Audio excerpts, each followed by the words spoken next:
Hey guys, welcome back हो गया है चैनल पर। बात करेंगे हम सबा इब्राहिम के बारे में। सबा इब्राहिम ने कल इंस्टाग्राम पर एक मिनी व्लॉग टाइप का डाला है।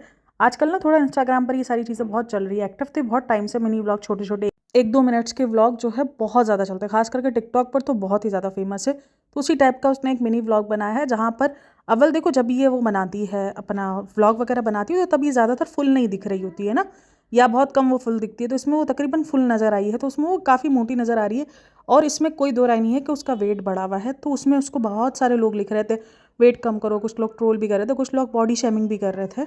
काफ़ी सारे लोग जो है वो नसीहत भी कर रहे थे कि प्लीज़ आपके लिए वेट खतरनाक है, आप उसको वेट को कम करें। अगर आप उसके कमेंट सेक्शन पढ़ोगे, तकरीबन 1920 कमेंट्स है और काफ़ी सारे कमेंट्स जो है वो उसके वेट पर थे। उस पर इसने एक कमेंट पिन कर दिया, जो कि कमेंट उसने लिखा था। वो कमेंट उसने लिखा था, जो लोग भी वेट के लिए कह रहे हैं, मैंने आप सबका मजाक बनाना भी पॉजिटिविटी लिया है। एक तो काफ़ी सारे लोग, देखो मैं मना नहीं करती कि मजाक नहीं बनता, या लोग जो है वो नहीं उसको बॉडी शेम करते, लेकिन लोग फिर भी आपको कंसर्न में लिखते हैं कि प्लीज़ आप अपना बॉडी का ख्याल रखो, वेट कम करो। कुछ लोग कंसर्न में भी बोलते हैं। अब वो कंसर्न, कुछ लोग बोलते हैं नहीं चाहिए हमें आपका कंसर्न, लेकिन जो चीज़ दिख रही है, आपका वेट दिख रहा है, आपकी जो हेल्थ है वो आप बार बार कहती रहती हो, तो उस वजह से लोग लिखते हैं। ठीक है, अब कुछ लोग कहना कि नहीं लिखना चाहिए, कुछ लोग का लेकिन हर वक्त जो है वो मजाक नहीं है। बहुत सारे लोग कंसर्न में भी बोल रहे होते हैं, बट उसको सिर्फ और सिर्फ यही दिखाना है कि वो कितना ज़्यादा टारगेट हो रही है, कितना ज़्यादा जो हो उसको बॉडी शेम का सामना करना पड़ रहा है। और ये कहीं ना रियलिटी है कि लोगों को पॉजिटिव चीज़ें नहीं दिखती हैं, लोगों को नेगेटिव चीज़ें ही ज़्यादातर अट्रैक्ट करती है और वो उसी पर ही रिएक्शन देते हैं। तो खैर बहरहाल, तो बोलती है पॉजिटिविटी लिया है, मुझे मोटिवेशन मिल रहा है, मैंने अपनी फिटनेस जर्नी स्टार्ट की है। प्रेगनेंसी वेट थोड़ा मुश्किल से जाता है, और जब मैंने कंसीव किया था तब भी मेरा वेट ज़्यादा ही था और ज़्यादा हो गया। सबकी बॉडी एक जैसी नहीं होती, मेटाबॉलिज्म भी डिफरेंट होता है, थोड़ा सा आर्थराइटिस प्रॉब्लम भी है, आया था। ज़्यादा वर्कआउट या वॉक में पेन होने लगता है, ब्रेस्ट फीड कराओ तो डबल भूख लगती है, लेकिन कोई बात नहीं, माँ बनने के बाद ये सब बातें इतनी ज़्यादा दिल पे नहीं लगती, क्योंकि अगर मैं ही कमज़ोर पड़ जाऊंगी तो मेरे बच्चे को हिम्मत कहाँ से मिलेगी। थैंक यू ऑल जो मुझे पॉजिटिव वे में हिम्मत दे रहे हैं। अल्लाह आप सबको खुश रखे, और जो मजाक बना रहे हैं अल्लाह आप सबको भी खुश रखे। तो बहरहाल, इसके मुताबिक उसने हर एक उस ट्रॉलर को जवाब दिया जो कि उसके वेट पर बात कर रहा है। वेट को लेकर ना अक्सर ये चीज़ें चलती रहती है। कुछ लोग बोलते हैं वेट पे नहीं बोलना चाहिए, कुछ लोग बोलते हैं नहीं बोलना चाहिए।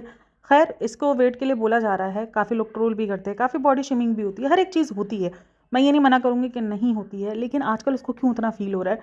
शायद वो जो एक साथ जो सारी चीज़ें हो गई है, व्यूज़ डाउन हो जाना, लोगों के इतने सारे कमेंट्स आ जाना, फिर आपके व्लॉग से ही सब कुछ दिखता है। लोगों ने कोई आपके घर में सीसीटीवी कैमरा नहीं लगाया हुआ। जो लोग आपके व्लॉग्स देखते हैं उसको पता है कि आप कितना जंक खाती हो, कितना कुछ। और जिस वीडियो में ये बोल रही है ये सारी चीज़ें, उस वीडियो में भी वो सब कुछ खा रही है। मतलब जो उसका व्लॉग है पूरा का पूरा, उसमें वो खाने खा रही है, पानी पूरी पी खा रही है, सब कुछ वो खा रही है। तो जाहिर सी बात है, कौन सी वेट लॉस जर्नी है जो लोगों को नहीं दिखेगी? जाहिर सी बात है, लोगों को नहीं दिख रही है, और फिर तुम जब उस पर बोल रही हो कि मैं वेट लॉस कर रही हूँ, मैं वेट लॉस कर रही हूँ, तो ये तो होगा ही ना। अच्छा, हर जगह अपनी गलती को मानने के बजाय सब कुछ जो है वो बच्चे को ऊपर डाल दो। मतलब जंक फूड आप खा रही हो, ठीक है, आप खाना खाओ, आपको भूख लग रही है। ब्रेस्ट फीडिंग में अक्सर माओ को जो है वो भूख लगती ही है, ये कोई पहली बात नहीं है, अक्सर माओ को लगती है। तो ये होता है कि आप हेल्दी खाना खाओ, नहीं आप जंक फूड खा रहे हो। क्या आपको आपका बच्चा बोल रहा है कि जंक फूड खाओ? तो आप अपना किया करा जो ना वो आसानी से आपको मिल गया है। वो कहते हैं ना कि एक चीज़ आपको मिल गई है, पहले कोई चीज़ थी नहीं। पहले जब था तो ये था कि हम वेट कैसे कम करें, हमें डर है कि कभी कुछ ऐसा हो जाए तो हमारा कुछ ऐसा मसला ना हो जाए, या कुछ हमें जो है नुकसान ना पहुंच जाए उन सारी चीज़ों की वजह से। तो इसलिए आप वेट पर ध्यान नहीं दे रहे थे, और अब ये हो रहा है कि आपके पास एक आ गया कि प्रेगनेंसी के बाद मेटाबॉलिज्म, ये वो बात। यहाँ पे मेटाबॉलिज्म नहीं है, यहाँ पे प्रेगनेंसी का वेट नहीं है, यहाँ पर ब्रेस्ट फीडिंग वाली बात नहीं है, यहाँ पर यह है कि आप जंक फूड खाती हुई दिख रही हो, उस पर ज़्यादा कमेंट्स होते हैं। और यही सेम पीसीओडी पीसीओएस वाले जो वेट होते हैं वो आसानी से नहीं जाते हैं, उसमें आपको बहुत केयर करनी पड़ती है। सेम रज़ा का भी यही हाल है। अच्छा, मैंने ना उधर एक कमेंट रीड किया था, उसी के कमेंट सेक्शन में था कि आपकी भाभी कैंसर जैसी बीमारी से रिकवर हो गई, आपका जो है वो प्रेगनेंसी का वेट नहीं रिकवर हो पा रहा। मतलब कि वो जाहिर सी बात है, वो लोग मजाक ही बना रहे हो उस सारी चीज़ों का, क्योंकि आप वो चीज़ कहीं ना कहीं मौका और हाईलाइट कर रही हो उन सारी चीज़ों को लेके कि इस वजह से नहीं हो रहा। आपको भी पता है कि अगर आप उधर प्रेगनेंसी का वेट बोलोगे तो लोग आपको बोलेंगे, आपको फिर रियलिटी चेक मिलेगा कि भाई ये प्रेगनेंसी का वेट नहीं है, ये आपके जंक फूड का वेट है, जो आप इतना ज़्यादा जंक फूड इंटेक करती हो। आप बोलती हो मैं नहीं खाती, आपकी वीडियोस में ही दिख रहा होता है कि आप लोग कितना जंक फूड खा रहे हो, कितना बाहर का खाना है। तो उसी पे ही लोग जो है, क्योंकि लोगों को मसला है आपके झूठ से। क्या एक तरफ आप बोल रहे हो कि हम जो है वो उस पर है, वेट लॉस जर्नी पर है, दूसरी तरफ जो है वो आप दूसरे ही टाइम पर वो खाते हुए दिख जाओगे, तो क्या ट्रोल नहीं होगे? क्या लोग आपको कमेंट सेक्शन में कॉल आउट नहीं करेंगे? और हर चीज़ उठाकर आप हैदर पर डाल दो, मतलब हर चीज़, जबकि वो बच्चा आपकी ज़िंदगी में कहीं कुछ इतना ज़्यादा इंटरफेरेंस पे नहीं दिख रहा है। आपके पास बहुत सारे लोग हैं जो हैदर को संभालते हैं, जो हैदर का ख्याल रखते हैं। हैदर भी काफ़ी संभलता है, काफ़ी कुछ है, लेकिन ज़िंदगी में हर चीज़ का टोकरा जो है वो हैदर पर डाल देती है कि अब मैं आपके साथ चिपकती नहीं हूँ, अब मैं ये नहीं करती, अब मैं वो नहीं करती, हैदर की वजह से ये नहीं हो रहा, हैदर की वजह से वो नहीं हो रहा। मतलब करती वो सब कुछ है, लेकिन फिर भी जब उसको अपनी मन मर्जी के मुताबिक नहीं करना होता तो डाल देती है कि हैदर की वजह से। प्रेगनेंसी के बाद का वेट बहुत बार लड़कियों को आता है, बहुत बार जाने में भी प्रॉब्लम होती है, मेटाबॉलिज्म का भी सीन होता है, हर एक चीज़ है। लेकिन आपकी ज़िंदगी में वो सारी चीज़ें उलट दिख रही है, क्योंकि आप वो एफर्ट करती हुई लोगों को नहीं दिख रही कि हाँ यार आप काम कर रही हो और आपका वेट फिर भी कम नहीं हो रहा, लोग आपको फिर भी ट्रोल कर रहे हैं, कॉल आउट कर रहे हैं कि आप इतना ज़्यादा मेहनत करिए। अब कुछ लोग बोलेंगे अरे बैक कैमरा मेहनत करी होगी, तो ऑन कैमरा वो खाती हुई नज़र आ रही है, इसीलिए बात होती है। अच्छा, ये सारी चीज़ें ना ये पहले इतना हाईलाइट नहीं कर रही थी, अभी जब से व्यूज़ डाउन हुए हैं, जब से सारी चीज़ें थोड़ी सी अजीब हुई हैं, तो ये इन सारी चीज़ों को ज़्यादा हाईलाइट कर रही है। बेसिकली वो सिंपैथी वाला सीन ही आप बोल सकते हो, क्योंकि अगर आप देखो तो उसकी हर एक वीडियो के अंदर ये बात होती है। जो हैदराबाद वाली वीडियो है उसमें भी बात हुई भी है कि आप बहुत ज़्यादा मोटी हो रही हो, लेकिन कभी भी उसने हाईलाइट नहीं किया, क्योंकि उस टाइम पर व्लॉग में उसके व्यूज़ अभी डाउन होना शुरू ही हुए थे। अभी तकरीबन 1 हफ्ते से उसके व्यूज़ इसी तरीके से चल रहे हैं, तो वो थोड़ा सा उसको टेंशन होनी शुरू हो गई है। और इसने थोड़ा सा नया भी ट्राई किया, इंस्टाग्राम का मिनी व्लॉग ट्राई किया, जिस पर काफ़ी सारे लोग उसको कॉल आउट कर रहे थे कि आप पाकिस्तान की एक्टिंग कर रही हो, पाकिस्तानी अरूप जतुई की एक्टिंग कर रही हो। अरूप जतुई कौन? डकी भाई की बीवी। डकी भाई कौन? पता ही होगा आप सबको। तो वो आजकल ऐसे मिनी व्लॉग्स वगैरह बनाती है, तो काफ़ी सारे लोग बोल रहे हैं कि आप उसकी एक्टिंग कर रही हो, सॉरी आप उसको कॉपी कर रही हो। तो खैर ये आजकल ट्रेंड चला हुआ है, मैं यहाँ पर कॉपी नहीं कहूँगी। अब देखो व्यूज़ डाउन होंगे, मैंने कहा है हर कोई हाथ पैर मारेगा, तो वो हाथ पैर मार रही है तो वो कोई बुरी बात नहीं है। लेकिन हाँ, अगर वो गंदे लेवल पर जाकर या कुछ और अजीब सी चीज़ें कर हाथ पैर मारेगी तो हम ज़रूर उसको कॉल आउट करेंगे। हाँ, मैं उसको हर बार इस बात पे कॉल आउट करती हूँ कि इतना ज़्यादा बच्चे को लेकर बार-बार आप बच्चे को खुद नज़र में ला रहे हो, क्योंकि जो आपके मतलब ब्लाइंड फॉलोवर्स होंगे ना, जिनको आपको ये सारे बाउंड में या आपको इतना ज़्यादा प्रॉब्लम में परेशानी होगी, वो बच्चे के लिए भी लिखने में पीछे नहीं हटेंगे। चलो जी, अब बात करते हैं शोएब इब्राहिम के व्लॉग के बारे में। शोएब इब्राहिम का भी व्लॉग आया हुआ था, कुंडे की न्याज़। अच्छा, इस पूरे व्लॉग में ना सबसे ज़्यादा मैंने जो एक चीज़ ऑब्जर्व की है ना, ये लोग उस बच्चे को अपनी मर्जी का कुछ करने ही नहीं देते, उसको रिप्लाई भी अपनी मर्जी के नहीं करना देते। ये लोग उसको पपेट की तरह यूज़ कर रहे हैं। पपेट की तरह क्यों? ये लोग बोलेंगे और पीछे उससे वो चीज़ दोहराएंगे। मतलब भाई, अगर कोई चीज़ वो सवाल कर रहा है तो उसको खुद जवाब देने दो। कोई बात नहीं, बच्चा है तो तुम फिर बच्चे को लो नहीं, और अगर तुम्हें इतना डर है कि बच्चे को कॉल आउट करेंगे, बच्चे को जो है वो लोग अजीब सा बोलेंगे या कुछ भी बोलेंगे, तो फिर तुम उसको इस तरीके से और हाईलाइट करते हो। वो बच्चा अपनी मन मर्जी का जवाब दे, अपने मन मर्जी का ना। उससे सवाल भी खुद पूछवाते हैं, जवाब भी खुद दिलवाते हैं कि तुम ये बोलो, तुम ये बोलो, तुम ये करो, तुम वो करो। मतलब एक गाना भी अगर गाना है तो उसको पीछे से बोलो तुम, हम पीछे पीछे ये लोग आगे आगे गा रहे, पीछे पीछे उसको गलवा रहे, उसको कह रहे हैं गाओ। यानी ठीक है, बच्चे को आपको सिखाना पड़ता है, बट हर चीज़ नहीं। शायद फिर वो उस चीज़ का आदी हो जाएगा, फिर वो खुद से ट्राई ही नहीं करेगा, वो खुद से फिर कुछ करेगा ही नहीं। अगर आप उसको इस तरीके से अपना आदी बना दोगे, अपना जो है वो उसको मिनट मिनट पे बोलना सिखाओगे कि मिनट मिनट पे आप जब तक नहीं बोलोगे वो बच्चा जवाब देने के काबिल भी ना बचे, तो ये चीज़ मुझे बड़ी अजीब लग रही है। और पिछले 2 व्लॉग से मैं उनकी यही चीज़ नोटिस कर रही हूँ कि रूहान को एक सिंपल किसी को रिप्लाई भी देना होता है ना, तो ये रिप्लाई देता है, रूहान पीछे रिप्लाई देता है। मतलब उस बच्चे को बोलना आता है, बट उसको खुद नहीं आगे बढ़ना देते। वो खुद बोलने को भी जाता है तो उसको काट दिया जाता है, उसको रुकवा दिया जाता है। अब एक तो उसको अजीब अजीब चीज़ें सिखाई जा रही है, रूहान बुद्धू, अम्मी बुद्धू, ये बुद्धू। तो ये चीज़ें मतलब कि ठीक है, क्यूट लगती हैं बच्चों के मुंह से कुछ ऐसी वर्ड्स, बट लेकिन कहीं ना कहीं आपको स्टॉप करना पड़ता है कि नहीं बेटा, ये नहीं बोलते, ये गंदे वर्ड्स है, आप ये यूज़ नहीं करो। बट ये अजीब से ही इनके घर के हाल है। बच्चे के ना कम्युनिकेशन स्किल्स बेहतर होते हैं जब वो खुद सामने से सवाल करता है, जब वो खुद अपने दिमाग से बोलता है। लेकिन नहीं, अभी वो टायर लेके बैठा हुआ था, और सॉरी गाड़ी लेके बैठा हुआ था, और टायर पे बोल रहा था ये, तो आगे से भी कुछ और बोलता, ये टायर है, ये व्हील है। इतना ज़्यादा मतलब क्यों डेस्परेट हो आप इन सारी चीज़ों के लेके? आप खुद बोलो। ये चीज़ बड़ी ही अजीब और बस फील हो रहा है कि हाँ ये ज़बरदस्ती कर रहे हैं। अच्छा, उसके बाद कहा कि 22 रजब है तो उसके कुंडे करने हैं, तो वो कुंडों की न्याज़ उन्होंने बनाने के लिए जो है वो दीपिका तैयारी कर रही थी। अच्छा, इस पे भी ना बहुत सारे सवाल उठते हैं कि दीपिका सिर्फ इसी चीज़ को क्या इस्लाम को जानती है कि रमज़ान में गुलगुले बनाने हैं, रमज़ान में पापड़ फ्राई करने। इवन इन्होंने एक बार ये भी कह दिया था कि पापड़ खाना सुन्नत है, और ये सारी चीज़ें इन्होंने बातें कही थी। तो बात सारी यही है कि अगर आप जब भी देखो, दीपिका जब से कन्वर्ट हुई है, अगर उसने 10 सर पे दुपट्टा रखना सीख लिया है, माशाल्लाह बोलना सीख लिया, अल्हम्दुलिल्लाह, सुभान अल्लाह, और बस इसने ये खाने जो होते हैं ना, कुंडे वगैरह, न्याज वगैरह, इसमें थोड़ा सा उसने देख लिया।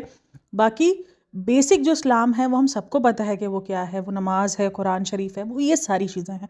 ठीक है, वहाँ वो ये कभी भी करती हुई नजर नहीं है। शायद वो अगर वो कर भी रही है तो वो प्राइवेट कर रही हो, वो छुप के कर रही हो, पीछे हो, मुझे नहीं पता, लेकिन सामने नहीं है। सामने क्या ही है, जो इस्लाम नहीं है वो सामने है। रमज़ान का मतलब क्या है वो भी हम सबको पता है। अच्छा जी, अगर आप देखो तो पापा सीख रहे हैं, वो जो मौलवी साहब आए थे वो पापा को सिखा रहे थे, और ये मुझे काफ़ी अच्छा लगा कि यार ठीक है, देखो सीखने की कोई उम्र नहीं होती। काफ़ी लोग बोले शायद उन्होंने कुरान नहीं पढ़ा, नहीं, मैंने ना बहुत सारे बड़े बुजुर्ग भी देखे हैं जिन्होंने कुरान शरीफ पढ़ा हुआ होता है, लेकिन उन्होंने ऐसे उस पे पढ़ा हुआ होता है, यानी वो मजहूल कर रहे होते हैं, उनको सही से नहीं पढ़ना आ रहा होता, या तो वो उनके दिमाग से निकल चुकी होती हैं, तो वो दोबारा रिपीट करते हैं। जब हम मदरसे जाते थे ना, तो वहाँ पर जब हमारी क्लासेस होती थी ना, ये तजवीद की और ये सारी, तो उसमें बहुत सारी बुजुर्ग महिलाएं भी आती थी, बहुत सारी बुजुर्ग औरतें आती थी, वहाँ पर वो सीखती थी। तो इनका क्या होता था कि वो मजहूल हो जाता था, तो हम उस टाइम पर थोड़ा सा क्लासेस पे भी जाते थे, कि हम सिखाते भी थे, मतलब हम पढ़ाते भी थे ना, क्योंकि ऑब्वियसली हमने बहुत आगे थे, हम तफसीर में थे, वो ये था, तो ये हमारी एक्स्ट्रा वाला था जो हम एक्स्ट्रा टाइम दे रहे थे मदरसे में, तो उसमें था। तो वो औरतें इतनी लगन से सीखती थी, हालांकि सब मेरी दादी की एज की होती थी, बट वो इतनी लगन से सीखती थी ना यार, वो देखने जैसा होता था। तो ये बड़े बुजुर्ग जो सीखते हैं ना, वो वाकई है। तो वो मुझे बड़ा प्यारा मोमेंट लगा कि पापा सीख रहे हैं। और उस पर भी अच्छा, मैंने 2-3 कमेंट्स देखे कि अरे इस उम्र में कोई सीखने का होता है। मतलब भाई, सीखने की कोई उम्र नहीं होती, ये मुझे लगता है कि सीखने की कोई उम्र नहीं होती। कुछ लोगों का ये भी मानना है कि ये दिखा इसलिए रहा है ताकि ये ना इस्लामिक कार्ड खेल सके, कुछ भी खेल सके, मैं बोलूँ कुछ भी खेल रहा हो, ठीक है, वो इस्लामिक कार्ड खेलने के लिए वो दिखा रहा हो, लेकिन लग बहुत प्यारा रहा था मुझे वो, जब पापा बैठ के पढ़ रहे थे। अब दीपिका का देखो किसी को भी नहीं पता। हाँ, ये न्याज वगैरह ये तो वैसे ही जो है वो एक अलग इस्लाम का जो वे है वही दिखा रहे हैं, जो कि नहीं है इस तरीके से, तो वो तो एक अलग ही चीज़ है। बट लेकिन जो मेन चीज़ें हैं, जैसे नमाज हो गई, कुरान शरीफ हो गया, ये सारी चीज़ें, तो वो कभी भी दीपिका करती हुई नज़र नहीं आई है। अच्छा, रोहान ना गिटार लेके भी घूम रहा था और वो माइक भी लेके घूम रहा था। देखो, उसको आता है बोलने, वो जिए तो जिए कैसे, उसने बोला भी है, उसको आती है चीज़ें करने, लेकिन ये लोग करने नहीं देते। ये लोग हर चीज़ के अंदर ना, खुद ही बच्चा है भाई, वो स्लो स्लो बोलेगा, वो स्लो स्लो नहीं, उसको स्पीड में जो है ना वो अपने पीछे रट्टा लगवाना है। वो अगर उसको छोड़े ना थोड़ा सा, मतलब जिस तरीके से बच्चों को, अगर यही बच्चा सभा के व्लॉग में, मुझे समझ में नहीं आता, भले सभा के व्लॉग बहुत प्रॉब्लमेटिक होते हैं, लेकिन सभा के व्लॉग में चाहे रोहान जाए, चाहे उसके पापा जाए, चाहे कोई भी इंसान जाए, वो एक अलग किस्म का दिखना शुरू हो जाता है, और इसके व्लॉग में सब रोबोटिक दिखते हैं। अच्छा, रोहान ना इतना स्वीटली है, फिर उसको वो बैठ के खिला रहा होता है। अच्छा, इसमें ना इसने बताया कि आप लोग काफ़ी बार पूछते हो कि मैं क्या खाता हूँ। अब किसी तरीके से व्लॉग तो कंप्लीट करना ही था ना, तो मैं आप लोगों को बताता हूँ मैं पूरे दिन में क्या खाता हूँ। तो उसने बोला कि मुझे एक मीटिंग में भी जाना है, तो वो मीटिंग का भी मैं बताता हूँ। तो पहले ग्रीन जूस बताया, फिर वो रोहान उस जो है ना वो प्याला लेके बैठा हुआ था, बादाम और उसमें अखरोट और वो सारी चीज़ें थी, तो वो बैठ बैठ के स्वीटली खिला रहा था। वो बहुत प्यारा मोमेंट लगता है रोहान को, वो बोल रहा है खिलाओ, तो वो रोहान एक एक करके खिला भी रहा था वो, तो वो प्यारा मोमेंट था। फिर उसके बाद उसने बोला कि मैं क्या क्या खाता हूँ मैं बताता हूँ, फिर वो एप्पल का बताया उसने, और फिर वो अंडे लेकर आया, और उस दरमियान दीपिका कक्कर की वो ही ओवर एक्टिंग, मतलब अब ना फील होता है, पहले भी फील होता था कि वो ओवर एक्टिंग कर रही है, मतलब वो इतनी एक्साइटेड, मतलब बेफजूल वाली एक्साइटमेंट। सोचो, ये वाले काम ना हमारी 4 साल की, जो मेरी 4 साल की बेटी है ना, वो भी नहीं करती है, लिटरली वो भी ऐसी एक्साइटमेंट नहीं दिखाती है। मतलब क्या लेवल की एक्साइटमेंट है कि वो सोफे पे चढ़ गई कि ये मेरा सूट देखो, पहले जाके खड़ी हो गई, मतलब कि ठीक है, काफ़ी सारे लोगों को ये बड़ा अच्छा लगता है, बट ये सारी चीज़ें ना अभी अजीब लग रही हैं, क्योंकि ये ऐसी है नहीं। अगर आप देखो तो ये काफ़ी मैच्योर अब हो गई है, काफ़ी मैच्योरली बिहेव करती है, लेकिन कभी कभार ये अजीब सा बिहेव करती है, इसको पता नहीं क्या दौरा पड़ता है, क्या होता है, मुझे समझ नहीं आता, बट ये अजीब हो जाती है, बिल्कुल ही अजीब हो जाएगी ये। और संभावना, तौबा तौबा, संभावना तो जो बोलती भी है ना, मेरा तो दिमाग हिला देती है वो, जब अविनाश से बात करते वो जिस तरीके से बोलती है ना, मैं कहती हूँ बहन ये क्यों है, मतलब मैं ये नहीं बोल रही कि एज बड़ी हो गई है तो इंसान को बूढ़ा हो जाना चाहिए, ये वाला सीन, मतलब ये चीज़ें ऐसी हैं, अगर कोई 20-21 साल की लड़की भी कर रही होगी ना, तो भी वो क्रिंजी लगने वाली है, ये ऐसी चीज़ है। मैं कोई एज के ऊपर नहीं बोल रही कि नहीं एज इतनी हो गई है तो इनको कोई हस्बैंड से लाड करने का, लाड करना तो ये क्रिंज पन करने में फ़र्क होता है, बट ये क्रिंज है। ऊपर चढ़ गई भाई, सोफे के ऊपर चढ़ के, भाई तुम सीधी खड़ी हो जाओ, वो बैक कैमरे पर होगा तो तुम नज़र आ जाना, तुम्हारा सूट नज़र आ जाएगा, मतलब इतना सूट दिखाने में जैसे इंटरेस्टेड हो रही थी, जैसे लोग मरे जा रहे हैं भाई, पूरा पिटा पड़ा है वो लेबल डी के आई। और लेबल डी के से याद आया, एक कमेंट भी वहाँ पर जो है ना घूम रहा है कि आप लोग जो है फीडबैक नहीं लेते। मैंने फीडबैक के लिए आप लोग को मैसेज किया हुआ है आपके लेबल डी के आई टीम मैसेज पर, मतलब इंस्टाग्राम पर, लेकिन आप लोगों ने कोई रिप्लाई नहीं किया, कोई आप लोग जवाब नहीं देते, मतलब कस्टमर का फीडबैक लेना आप लोग के लिए ज़रूरी नहीं है। अच्छा, जब दीपिका अपना सूट दिखा भी रही होती है ना, तब उसको अपने अंडों की पड़ी होती है कि पहले मैं अपने अंडे दिखाऊंगा फिर मैं सूट दिखाऊंगा। वो ऊपर चढ़ गई, उसका बस नहीं चल रहा था, वो कहीं भी ऊपर से कूद जाए, तो वो इस हर तरीके की हरकतें कर रही थी। तो उसके बाद उसने अपना सूट दिखाया। अच्छा, सूट का प्रिंट तो ठीक ठाक था, बट वो जो नीचे जो वो गोल्डन कलर का जो उसने गोटा पट्टी बोल लो या वो जो भी बोल लो उसको जो लगाया था, वो बहुत ही अजीब लग रहा था, बहुत ही ज़्यादा। जो ना कुछ चीज़ें अजीब लगती हैं, ये जो गोटा पट्टी ये जो लगाने की ट्राई करती है ना, ये देखो जब जब ये अपनी स्टाइल मारेगी ना, तब तब इसका बेड़ा गर्क कर देगी।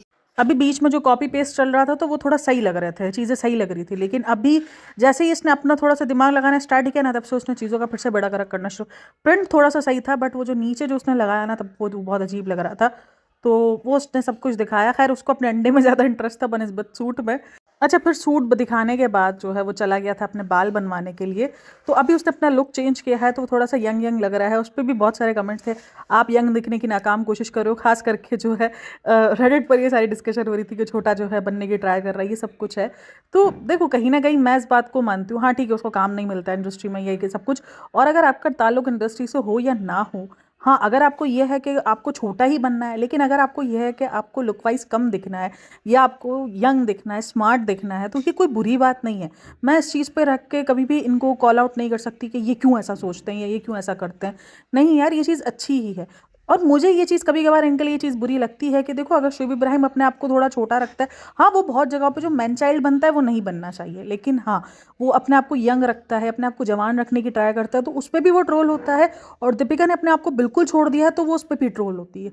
तो ये चीज़ नहीं होनी चाहिए बिल्कुल। अगर किसी इंसान को अपने आप को यंग रखना है, अपने आप को जवान दिखाने का शौक है, तो ये कोई बुरी बात नहीं है। इसको हम कोई कॉल आउट नहीं करेंगे कि अरे उसको छोटा बनने का शौक है। नहीं यार, और वक्त के साथ साथ मुझे लगता है जब आपकी एज बढ़ रही हो ना, तो आप में कुछ लोगों में इनसिक्योरिटीज़ आ जाती है कि उनको लगता है कि यार हमारी एज दिख रही है। कुछ लोग अपनी झुर्रियों से हो जाते हैं। अब मेरे फादर है ना, उनको यूं कोई एज से मसला नहीं है, वो अपनी एज बड़े अच्छे से एक्सेप्ट किए हुए होते हैं। बट हाँ, उनको झुर्रियों से बहुत मसला होता है। उनको फेस पे थोड़ी सी भी झुर्रियाँ आ जाती हैं ना, तो उनको वो चीज़ परेशान करती है। तो उसको हम ये नहीं बोलेंगे कि उनको कुछ छोटा बनने का शौक है, नहीं। उन्होंने अपने अच्छे से एज एक्सेप्ट की हुई है, सब कुछ है, बट लेकिन होता है। तो इस चीज़ में शायद ये भी है। और जाहिर सी बात है, देखो अभी भी वो इंडस्ट्री में काम करने की तलाश में है ही, लेकिन वो मिल नहीं रहा, तो वो एक अलग बात है। और वो इतना ज़्यादा इंटरेस्टेड भी नहीं है, वो भी एक अलग बात है। तो बात यही है, वो जब जब उसने कटिंग करवाई है या जब जब वो उसने लुक चेंज किया है, मैंने हमेशा इस बात पे कहा है, काफ़ी जो है ये ट्रोल होता है अपने लुक के ऊपर, अरे इसको छोटा बनने का शौक है। बट ये शौक कहीं ना कहीं हर कोई अपने अंदर, और उसी बात पर सब दीपिका अलग लेवल पे ट्रोल हो रही होती है कि इसने अपनी एज का क्या कर लिया, इसने अपने हाल क्या कर लिया, ये तो बिल्कुल बुढ़ापे में चली गई है। तो बात यही है कि अगर हम इस फैमिली से किसी भी हाल में खुश नहीं होंगे, तो फिर ये तो गलत बात है ना, ऐसा नहीं होना चाहिए। चलो जी, खैर हो गया। उसके बाद उसने अपना लुक वगैरह चेंज करवाया। अब कुछ लोग बोलते हैं कि मुझे जो है वो शिव इब्राहिम पसंद है या मैं उसकी फ़ैन हूँ। भाई मैं फ़ैन किसी की नहीं हूँ, मैं फ़ैन सिर्फ जो थी वो शाहिद कपूर की थी, बस। इसके अलावा मैं नहीं हूँ फ़ैन वगैरह किसी की भी। जो बात सच है, जो बात रियलिटी है, हम उस पर बात करते हैं। तो बस यही है कि उसने अपना लुक वुक चेंज करवाया। आई थिंक वो मीटिंग वगैरह के लिए, इतनी मीटिंगों के लिए जाता है, लेकिन कोई रिजल्ट नहीं नज़र आता। अभी भी इसने कहा था कोई वेब सीरीज़ आने वाली है ना, वो वेब सीरीज़ आई, कुछ भी नहीं है। तो मीटिंग्स तो हर बार हो रही होती है, लेकिन काम कुछ मिलता नहीं है, रिजल्ट। मतलब मैं सोचती हूँ, इतनी मीटिंग्स हो रही है तो कोई तो प्रोजेक्ट मिलेगा ना यार। ऐसा कैसे हो सकता है कि इतनी भारी मीटिंग्स का बोलता है और कोई प्रोजेक्ट भी इसके हाथ में नहीं लगता है। और इसके साथ के जो एक्टर्स हैं वो अब भी काम कर रहे हैं, वो अभी भी इंडस्ट्री में दिखते हैं। इसके साथ ऐसा क्यों हो गया है? बहरहाल, फिर वो जाता है, फिर वो तैयार श्यार होकर फिर ये लोग चले जाते, फिर ये लोग ओबराय मॉल चले जाते। अब यहाँ पर फिर ये लोग बाहर का खाना वगैरह खाने के लिए, ये चीज़ दीपिका की हमेशा से, वो बाहर खाना खाती है, वो नॉर्मली खाना खा लेती है, और मिर्ची के लिए यूं उसको बोलेगी कि मेरे मुंह में मिर्ची है और मुझे मिर्ची लग रही है। तो वो चीज़ें हैं। ये वाली अजीब सी सिचुएशन होती है कि बाहर पर आप कैसे खाना खा सकते हो, बाहर तो मिर्ची मिलती है ना आपको। तो खैर, उसके बाद फिर एक चीज़ मुझे बड़ी बुरी लगी, आप बच्चे को ना बेफजूल की चीज़ें सिखा रहे हो, जैसे वो बुद्धू बोलना। मतलब ये थोड़ा सा ना रोहान को थोड़ा सा अजीब भी कर रहे हैं। अब जैसे वो जो पत्थर मारना था, वो कोई मैनर्स में नहीं आता है कि वो जो साइड में पत्थर पड़े हुए हैं वो उस पानी में डाल रहा है। ये सारी चीज़ों को मैनर्स में नहीं आएंगे। और सोचो, आपको कोई अगर पहचानता तो होगा ना भाई, दीपिका को अब भी लोग काफ़ी पहचानते तो है, या मैं बोलती हूँ नहीं भी पहचानते हो, आप कोई सेलिब्रिटी ना भी हो, तब भी अगर आपका बच्चा ये चीज़ें हरकतें कर रहा है, वो ऑकवर्ड होता है। बच्चे को हर चीज़ की इजाज़त नहीं होनी चाहिए। अभी से अगर आप उसको बेसिक मैनर्स नहीं सिखाओगे, ये सारी चीज़ें नहीं सिखाओगे कि नहीं बेटा ये गलत है, अगर आप उसको ये सारी नहीं बताओगे, तो वो ये सारी चीज़ें नहीं सीखेगा, उसके लिए सब कुछ नॉर्मल होता जाएगा। और ये चीज़ मुझे बड़ी बुरी लगी कि उन लोगों ने खास भेजा कि हाँ जाओ पत्थर मार कर आओ। बुरी बात है, सिखाना चाहिए कि नहीं बेटा देखो ये साफ़ है, ऐसे नहीं करते, ये पत्थर इधर के लिए इधर के। बच्चों को इसी एज से सिखाने का होता है। काफ़ी लोग बोलते हैं नहीं बच्चे बड़े होंगे सीख जाएंगे, नहीं, तब तक उनकी आदतें पुख्ता बन जाएंगी। इनको सीख देनी पड़ती है आपको बचपन से। सही गलत का मतलब उनको समझाना पड़ता है कि नहीं बेटा ये सही नहीं है, ये गलत है, ऐसा करो, ऐसा नहीं करो। अच्छा, मैंने बहुत सारी चीज़ें देखी जहाँ पर रोहान के लिए ये भी बोला जा रहा था कि उसको गाना बनाना सिखा रहा है। अरे ये तो इस्लामिक कार्ड खेलते हैं। अब इससे पहले जब इन्होंने एक बार रोहान को कायदा पढ़ते हुए भी दिखाया था, तब भी ये ट्रोल हुए थे कि अरे हाँ देखो रोहान को कायदा। तो ठीक है, काफ़ी लोगों को लगता है कि ये गलत है, ये सब कुछ है, बट इनकी ज़िंदगी में ये सारी चीज़ें हैं। हम उनको क्यों कॉल आउट करते हैं? क्योंकि ये फेक करते हैं। अब अगर वो रियल दिखा रहे हैं कि हाँ रोहान गाना भी गा रहा है, रोहान जो है इन सब चीज़ों में भी इंटरेस्टेड है, तो फिर क्यों ट्रोल? गलत एक अलग चीज़ है कि गलत है, लेकिन बात तो यही है ना कि हम उनको फेकनेस पर एक्सपोज करते हैं, हम उनको इनकी फेकनेस पर कॉल आउट करते हैं। तो जब वो अगर रियलिटी थोड़ी बहुत दिखा रहे हैं कि हाँ देखो ये भी रियलिटी है, हम बच्चा जो है ये सब कुछ सीख रहा है, कर रहा है, तो फिर हमें लगता है कि हमें उन सब चीज़ों को एक्सेप्ट करना चाहिए। उसके बाद उसने गिव अवे के लिए घड़ियाँ ली थी तो वो दिखा रहा था, और अच्छा उसने कहा कि मैं ना हुडीज़ लूँगा, मैं प्रिंट करवाऊँगा, खुश रहिए और प्यार बांटिए को लेकर मैं प्रिंट करवाऊँगा। तो यहाँ पर ये देखो ये चीज़ गलत है कि आप प्यार बांटने की बात कर रहे हो, आप खुश रहने की बात कर रहे हो, लेकिन वहीं पर रेहान को लेकर अगर बहुत सारे सवाल है कि वो अपने फादर से नहीं मिला, तो ये सारी चीज़ें मतलब आप बोलते हो बड़ों की रिस्पेक्ट करो, माँ बाप की इज़्ज़त करो, तो क्या आपके घर के अंदर ये चीज़ आपने नहीं सिखाई? जिस तरीके से रज़ा का बिहेवियर होता है अपने मदर को, अपने माँ बाप को लेकर, अगर आपको याद हो अभी बेटी खाला आई तो किस तरीके का ठंडा बिहेवियर जो है, वो देखो गलती दोनों की ही है। बेटी खाला की अगर 60-70% है, तो अब रज़ा रेहान भी इतने बड़े हो चुके हैं, उनको भी ये चीज़ समझ में आ जानी चाहिए कि उनको क्यों भेजा गया था। चलो जी टाइम लगता है, लेकिन फिर भी वो एक अट्रैक्शन होती है, अब तो होती है ना माँ, अब तो पास है, फिर भी वो चीज़ नहीं दिखती है। हालांकि रेहान अब थोड़ा बहुत केयर करता हुआ नज़र आता है, लेकिन फिर भी वही हुआ कि उसके फादर जब आए तब वो चला गया, लेके आप लोग ही गए। देखो शायद अभी उन बच्चों में इतना नहीं है कि वो सर उठा सके, वो ये कह सके कि हमें रुकना है या हमें ये करना है, शायद वो चीज़ अभी उनमें नहीं है। मुझे जहाँ तक लगता है कि वो अभी ये बोलने के काबिल नहीं हुए हैं, तो इसीलिए वो शायद बोल भी नहीं पाते। वो लोग बोलते हैं कि क्या तुम्हें रुकना है, तो वो शायद बोलेंगे कि नहीं नहीं, जैसा आप कहें शालू भाई, ले भले चले जाता हूँ, कोई मसला नहीं है। तो मे भी शायद यही हुआ होगा। तो खैर आप लोग इन सब में क्या कहना है मुझे लाजमी बताइएगा। बाकी वीडियो अच्छी लगी हो तो like share and subscribe my channel. अपना बहुत सारा ख्याल रखना, मिलते हैं नेक्स्ट वीडियो में, तब तक के लिए टेक केयर, बाय बाय, अल्लाह हाफिज़।